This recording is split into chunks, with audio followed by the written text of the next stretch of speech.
channel. Today I am starting a brand new bullet journal, which I am super excited about. This notebook was a gift by my wonderful friend Hanna, and I've been saving it for a couple of months, and I'm so excited I finally get to use it. I'm starting with a little cover page here. I wanted to do something very scrapbooky looking with lots of cutting and sticking, so I started by playing around with some papers. I always save all of my spam mail, packaging material and gift wrap that I get because I'm a massive hoarder, but I think this is a super fun way of recycling different bits and pieces of paper. For my color palette, in quotation marks, I am using some plain text chunks from an unrequested magazine I seem to get every month, a bunch of brown paper from a parcel I got, and some orange tissue paper, which is what this notebook came wrapped in. Orange is my absolute favorite color, so the fact that Hanna went through the trouble of wrapping this in orange makes me really happy. She recently started a podcast. If you want to check her out, I'll be linking in the description because she's super awesome. But going back to the cover page, I was planning on making a bunch of overlapping circles out of different materials and then some form of flower words around it with the words 2021 somewhere. I may have gotten slightly sidetracked because I thought the brown paper really looked like clouds and then the circles reminded me of a hot air balloon, so I drew a hot air balloon instead and forgot my planning.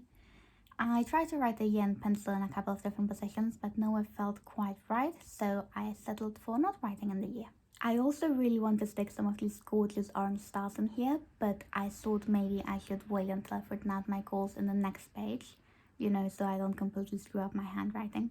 Next up, we have my yearly goals page. I really wanted to make this page pop, which in my books means a lot of orange. I started out by drawing some flowers on a separate piece of paper. I've never used a lined bullet journal before, which is partially why I'm going for so much cutting and sticking rather than doodling on the paper itself. But I think the combination of the plain areas where I'm sticking stuff and the lines behind it actually looks really cool, so I'm super happy I went for the theme. After the flowers were done, I cut up some more of that brown paper and I also traced a circle into the orange tissue paper for a little bit of extra color.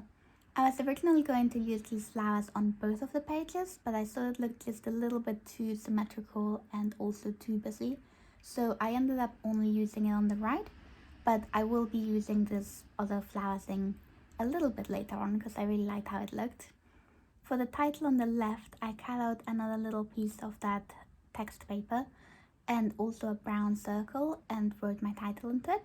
And this is probably one of my favorite pages of all, so I'm very glad that I ended up with that spare flower thing because I will be using this design again.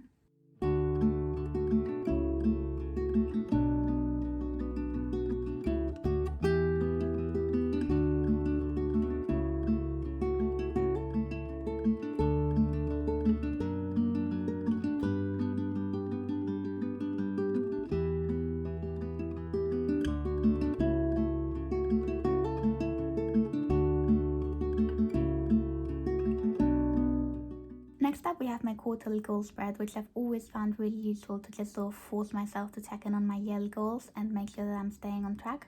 It just really helps me break down bigger goals into more manageable chunks. For this spread, I kept up with the sort of circular design for the titles and then used tiny little orange quarter circles to write the quarter titles.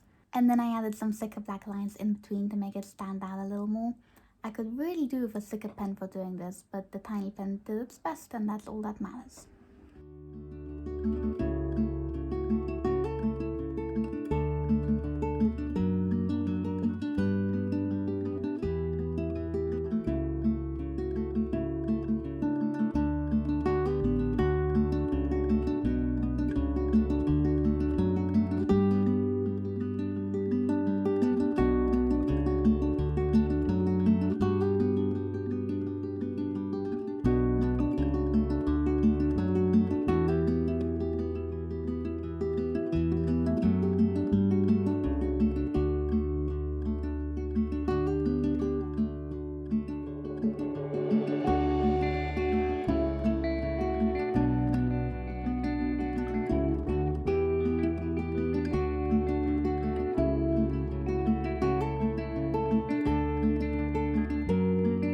Next up, we have my monthly highlights page. This is where I stuck that extra flower, mountain, sun combination from before. Unfortunately, I think I was out of frame for most of this, but it looks the same as the previous page, so you're not missing out on much. The title I kept a whole lot smaller because I needed the extra space for the actual highlights. I gave myself 3 lines for each month just to write down a couple of memories from that month that make me smile, and I'm very excited to fill this spread in as the year comes along. Next up, we have my year at a glance spread. I wanted to keep this super minimal since it's a spread that I use a lot and I know that I need as much space in it as I can get. I printed out some mini calendars for each of these months beforehand and stuck them in. And then I did think it needed like a little bit of extra color, so I added some brown to the corners too.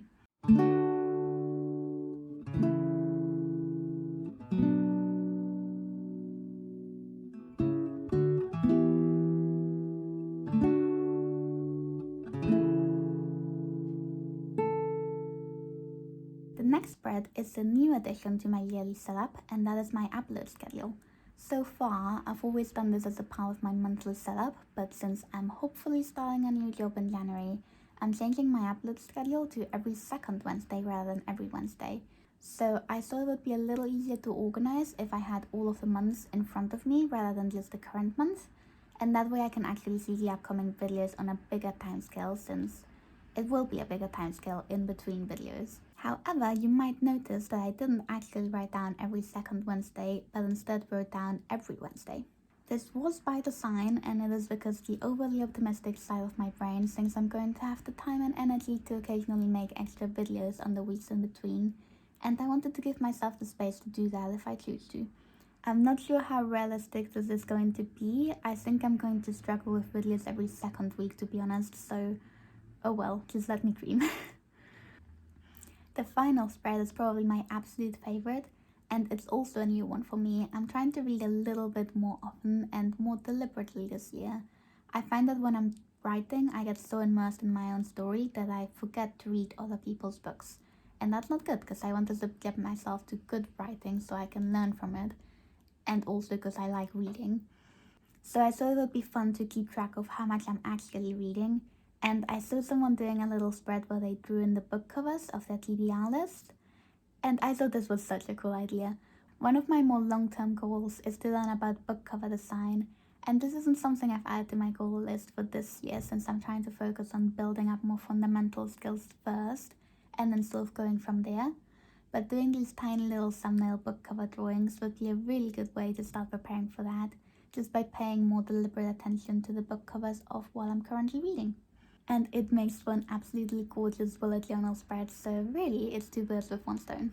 So I started by doodling a bunch of these little books and then jotted down the dimensions in the corner for quick reference if I need to make more later on, which I hopefully will. I'm hoping to read more than 6 books this year.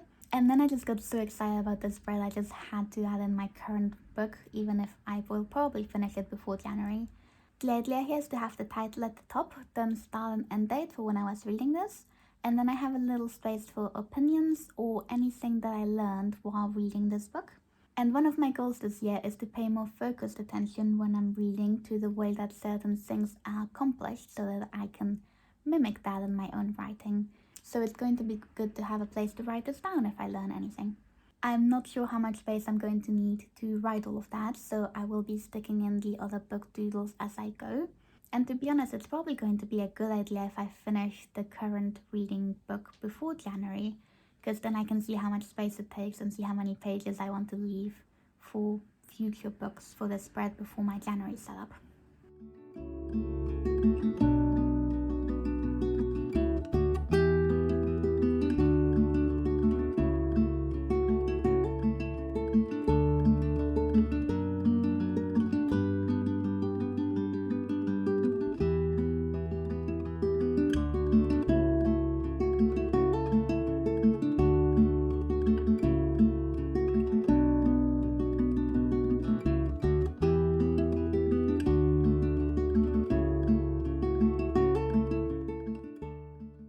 But yeah, this is the final spread, so I guess it's time for a little flip through now. I've gone back in off camera and added the actual goals as well as the little stars that I mentioned earlier and some other details that I forgot about the first time round. So here we have the little cover page, my 2021 goals, quarterly goals, monthly highlights, 2 pages for year at a glance, my upload schedule, and my reading tracker. I cannot get over how much I like the reading tracker page. I think I'm gonna read so many more books this year just because I'm so excited to draw the tiny covers. This was so much fun. And that is everything for this year's setup. I am very excited for the new year, as you can probably tell. Feel free to tell me what you're excited about in the new year if you fancy, and we can all get excited together. And I hope that you enjoyed watching me set up my planner. I make videos every Wednesday for now, and videos every second Wednesday very soon. So if you want to stick around, I will be here next week, and I look forward to seeing you. Stay safe. Bye.